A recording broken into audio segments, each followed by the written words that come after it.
Are you listening? Damn. All right. Another episode of Trash Talk. With me, as always, is TJ O'Connor. Trash Talk is brought to you again by Valhalla Combat Sports Incorporated, Ink Strings Tattoo out in New Brighton, Minnesota, The Fighters, TJ's mom, and lastly, the new sponsor, Origins Wellness Center, CBD Buds.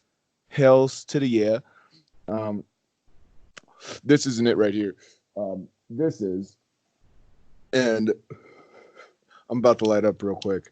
Now, one of the topics the topic of this episode is going to be a topic that has been brought up a few times by a bunch of different people recently. I feel like it's a hot topic, especially with the local scene, with the commission and the promoters.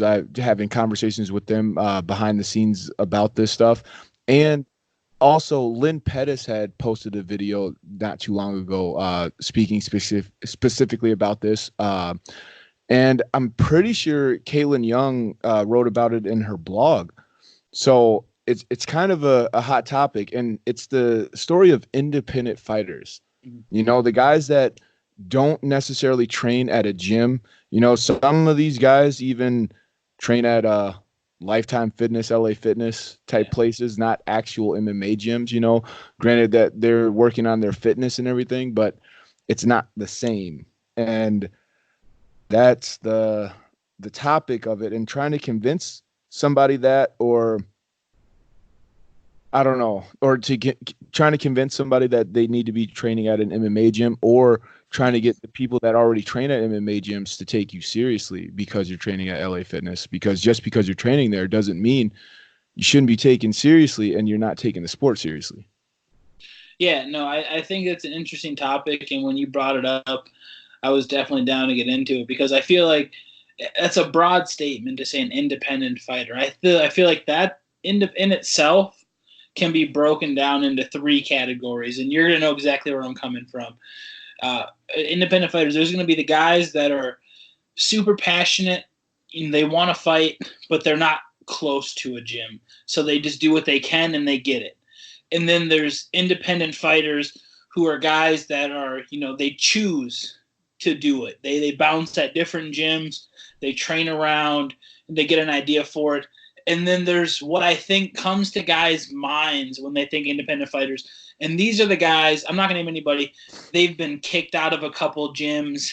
And half the time it's not because they've done anything, it's because what they don't do. They don't want to learn. They don't want to pick it up. They don't want to listen, which is one of the biggest aspects of just listening and talking to your coaches and picking their brains. So I feel like independent fighters itself gets broken down into those three categories. And you see different levels at each, at each one, because there's guys that fit in each one that can win fights. But I feel like it's such a broad topic, and I definitely wanted to touch in on. Yeah. No, I definitely understand what you're talking about too, because the fighter that everybody thinks of is the guy that just won't learn, won't do anything, and the fighter that comes to mind when you say that is a really successful independent fighter for a long time before I think he opened up his own gym and had people come train with him. Big Country Roy Nelson. Yeah. When he was on the Ultimate Fighter season 10, how he had already had his game plan set out. He liked to do his own workouts. He wasn't trying to do what Rashad Evans and everybody had planned out for him, because he had already knew what he was doing. He was already a successful fighter, and he had already had a blueprint. Granted, now that's an extreme example, because he was extremely talented, monster of a chin, and just all around badass. So just take into consideration the level. I'm only using him as an example because of how popular he is. Now, I feel like that's a perfect. Now, hold on. I'm not finished. So with him being that, like, he had already had a taste of success, with the IFL heavyweight champ, with his, he already had a level of success that he was chasing, and he knew what he had to do to get to the Ultimate Fighter. He ended up winning it, and he knew what he was capable of, Granted, these other guys have their minds made up the same way Big Country did, without the, I don't know, the earning of the reputation or The skill. Yeah, not actually knowing or having the ability or knowledge, because before he started training on himself, he didn't learn jujitsu from himself. You know, he was at a place where he learned and he got the skill set, he got the knowledge, and then started doing it on his own.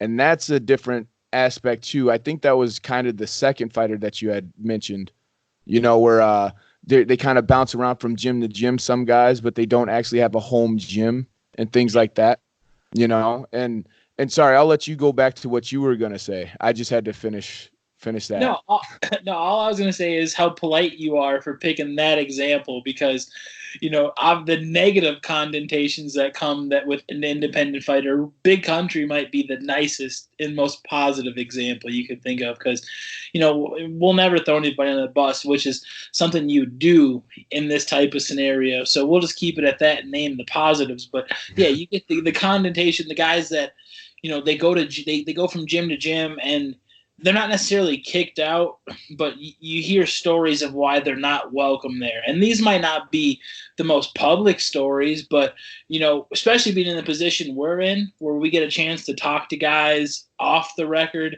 and you get a lot of, different information, you kind of hear those stories a little bit more as to why guys don't train at certain gyms, rather than why guys, because on the show, guys always talk about why they train at their gym. Great coaches, great everything. Yep. But we don't ever hear why guys don't train at gyms on the camera. Dude, okay. So this just reminded me of this is on the same subject, because we're talking about those fighters that bounce around from gym to gym, or that mostly train in their garage, but they go to the gym for the open rolls and stuff like that. Now, I was talking with a few coaches about this. This is just a topic that always comes up. The guys that come into the gym for their free week or their free month, and then later on they take a fight and they say, oh yeah, I used to train at Valhalla. I used to train at Spartan. I used to train at the Academy. I used to train at the Cellar. I used to train at Warriors Cove. I heard it from every single gym in Minnesota. Somebody used to train there, and that's where they got their skill, but really they haven't been training at all, and they go into that fight, and you can totally tell. Now, are the gyms allowed to get mad at those guys and say, why the hell are you telling people you trained at my gym? Hell yeah, they have the right to be mad, because certain gyms make you do certain things or train for a certain amount of time before they even allow you to take a fight. So You're going out there under their reputation. If I was one of those other fighters that trained at the other gym, I guess I did call people out for this before, but I guess the fight never materialized. But guys who said that they were training at Crystal Fight Club, Valhalla Combat Sports, getting ready for their fight, it's like, dude, I've never fucking seen you before. I was at the gym every single day. What do you mean? And now you go out there and you get your butt whooped, but I felt like I was one of the faces of Valhalla Combat Sports, and you're telling everybody that you train with me, dude. I never fucking worked with you. You go out and go out there and look like that, dude. It's obvious you weren't training at all, and you are telling people that you had my head coaches go ahead and take that fight like we thought you were ready. How disrespectful is that? Oh, it's by far the most disrespectful. And to your question, of course, the teammates and the gyms have every right to be upset. And that's why, it's one of those things, you can, not to discredit anybody, but when a guy, especially a guy that you haven't seen firsthand, starts telling you one thing, I always want to check the sources. And we've been lucky enough to, in the position we're at, to build connections, I feel like, at every top gym, at least. Because, it's tough to say every gym because there's just so many. But every top gym, we know somebody. So I'll reach out and go, have you heard of such and such and who? And, if the answer is positive, hey, okay, cool. But to be frank, and I'm not going to name any names or call anybody out, there's been more times than not, it's like, have you heard of this guy? And they're like, who? And I'm like, it's kind of what I expected your answer to be. Yeah. like I can't even remember the guy's name, so I can't even call him out. But I remember there was somebody who at this last Valhalla show that was supposed to show up that said they were training at the Academy, and they told Jim that they were at the Academy. and then they no-showed. And I remember Jim go, "Hey, this guy trains at the academy," and there was somebody there. I can't remember who. I think it might have been Josh Fleck who showed up. Yeah. And he goes, "Do you recognize this name?" He goes, "I've never heard of that guy." And I was like, "Oh, that guy doesn't train at the academy." Dude, I love that stuff. No, it's just, I mean, I love that. I hate it. I don't know. I love to hate it because it's so amusing when it all plays out and stuff. Cause like the truth is going to come out. Like we're going to know.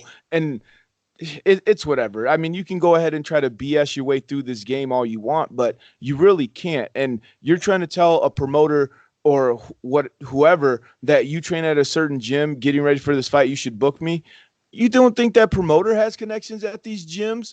Like he's not talking to somebody from them or somebody from that gym saying like, hey, checking up on this guy. Hey, is such and such training? How's camp been going for him? He's booked a fight. And they're going to tell him, who pull the Conor McGregor? Who the fuck is this guy? Who the fuck is this guy? Oh my God. You know, and it's kind of sad when guys do that, you know, but I mean, because there's the thing, like I want to be able to understand where they're coming from, you know, and it's like I get it. You went there, you learned some things, and you felt like they made you a badass for the week that you were there.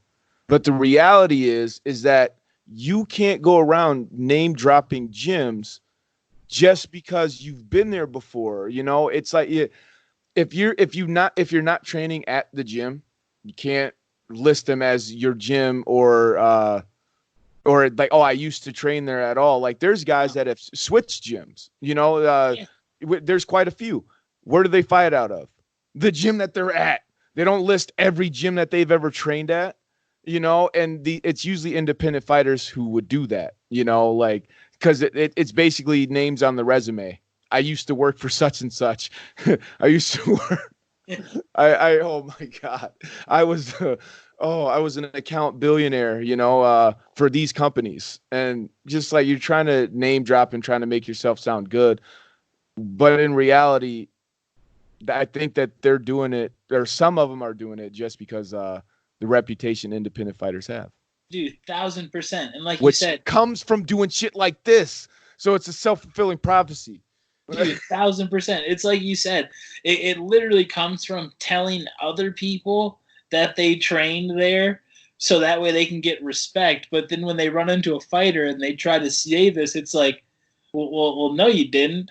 And it's so funny that people still do this. And it's a trait that's like inherited, I feel like, because we've talked about it a million times on Trash Talk. It's one of the famous slogans, you know what I mean?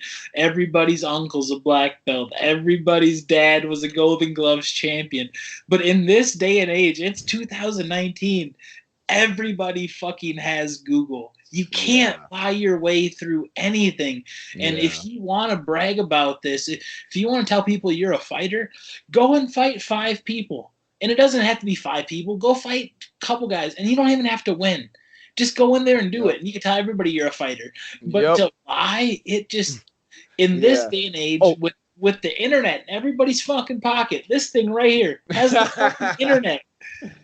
You can't lie to me about your fighter. People I work with, they go, oh, my kid's friend had a fight. Oh, what's his name? I know the fucking websites to pull this up. I'm gonna if you're lying to me in about 30 seconds. Or so they might not even be lying to you. They whoever told them that I fought, like, they could be lying. And it's like, there's been people that have told me, like, no, my dad's hands were registers. He told me. I'm like, well, your dad lied to you, bro. Your dad lied to you. Yeah. You know, he's like, no, he wouldn't. I'm like, dude, I'm not calling you a liar. Stop getting mad. I'm not calling you a liar. But your dad lied his ass off. Yeah. And if he didn't lie, you're lying right now. It's one or the two. This is not the truth, sir. Dude, but 1,000%. I'm not calling you a liar, but I'm calling your dad a liar. Right? Yeah. Like, for real. No, but to get back to the topic before we like start to wrap this up and everything. Yeah. The topic was the independent fighters. You know, we went off on a tangent, kind of just talking shit about a lot of the things that independent fighters do. But you know, those are the things that you can't do as an independent fighter, and why independent fighters don't necessarily get the respect some of them deserve. Because if we look at it like this, our gym was a garage gym when we first opened, when we were the Crystal Fight Club. Man. But the difference that separated us from the regular garage gyms is that we had coaches that actually knew their art. You know, James Clark has studied in catch wrestling his whole life, was a collegiate level wrestler. I mean, great wrestling all around, you know, and he had multi-Valley Tudo fights and developed a nice ground and pound system. Yeah. We had we didn't have jiu-jitsu really, so James Clark goes out and looks for guys who know jiu-jitsu, who's looking for a coach position, hired a blue belt to come teach us beginners jiu-jitsu as he's growing and getting his purple belt and brown belt. We're finding other jiu-jitsu guys that know things too, and Muay Thai fighters, you know, that all come in and work with us and teaching us. We're not just teaching ourselves or learning from YouTube. You know, there's only so much you can get from YouTube. Granted, like there's probably some dude who learned to kick from YouTube who perfected and is whooping everybody's ass. I'm not talking about you, man. You're the anomaly. You're the anomaly in the situation, you know. For sure. But for the most part, I mean, you can't learn too much from the internet, or not from somebody who's been there firsthand, or somebody who's actually there coaching and drilling you, because the level of work that you get from an actual gym is that TJ is going to feel tired, and I'm going to push TJ way past that point of being tired. The thing about being an independent fighter is that you feel like you worked hard enough because you're basing it off of how hard you worked before. Well, these other guys that are in this gym are basing their work ethic off of the other hard workers in the gym, and they're all trying to one up each other. So everybody's trying to do better than everybody else every single day. Well, guess what? You're never going to be on top, but you're always striving. So you're getting better and better every day. Your endurance is getting better. Your submissions are getting better. Your drilling, your dedication, all of that stuff. But when you're basing it off of yourself or the other guys in your garage, and none of them actually want it as much as you, that's when you got to take it upon yourself as an independent fighter to find a gym. Whether it's your home base or not, you just go in there for classes and you still want to fight independently, seek proper training. Man, and that's exactly what it is, because with independent fighters, you get the connotation that there's nobody coaching them. But you can be independent as long as you're getting the work, as long as you have people around you that care. Look at Fight Squad. Dude. Bro, they are a group of badass motherfuckers because they're all willing to learn from each other, and they all have skill sets and all have been like, dude. And then Steve Moore is taking over. Badass. Dude, they did everything right. If you're gonna be an independent fighter, be like them. They did it the best way. Yeah. They literally were just a group of fucking badasses that became a team. And that's what it is it's having the people around you that care. What truly scares me about the independent fighters is when you see a guy show up to a fight that he agreed to with no coaches, with no cornermen.